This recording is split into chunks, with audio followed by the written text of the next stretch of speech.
একবার গরু পাচার রুখল দার্জিলিং জেলা পুলিশের ঘোষপুকুর ফাঁড়ির পুলিশ।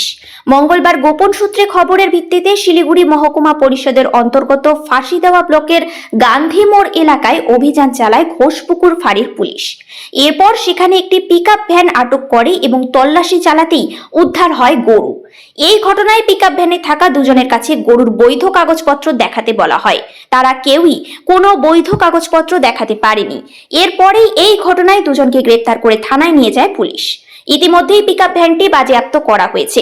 উদ্ধার হওয়া গরু খোয়ারে পাঠানো হয়েছে। ধৃতদের নাম স্বাধীন আলী শেখ ও হাবিবুল রহমান। স্বাধীন আসামের শ্রীরামপুর এবং হাবিবুল ডালখোলার বাসিন্দা। দার্জিলিং জেলা পুলিশের ঘোষপুকুর ফাঁড়ির পুলিশ সূত্রে জানা গিয়েছে, ওই পিকআপ ভ্যান থেকে মোট 12টি গরু উদ্ধার হয়েছে। উদ্ধার হওয়া গরু বিহার থেকে নিয়ে আসা হয়েছিল, তবে কোথায় পাচারের উদ্দেশ্যে নিয়ে যাওয়া হচ্ছিল তা জানা যায়নি। যদিও পুলিশের প্রাথমিক অনুমান বিহার থেকে নিয়ে আসা হয়েছিল গরু এবং আসাম হয়ে বাংলাদেশে পাচারের উদ্দেশ্যে নিয়ে যাওয়া হচ্ছিল। তবে এই ঘটনার সঙ্গে আর কে বা কারা জড়িত রয়েছে তা খতিয়ে দেখা হচ্ছে। এদিন দ্রুত দুজনকে শিলিগুড়ি মহকুমা আদালতে তোলা হয়। ইতিমধ্যেই গোটা ঘটনার তদন্তে নেমেছে দার্জিলিং জেলার ঘোষপুকুর ফাঁড়ির পুলিশ। দার্জিলিং জেলা পুলিশ সূত্রে জানা গিয়েছে, অবৈধ গরু ও মহিষের বিরুদ্ধে লাগাতার অভিযান চালানো হবে, কাউকে রেয়াত করা হবে না।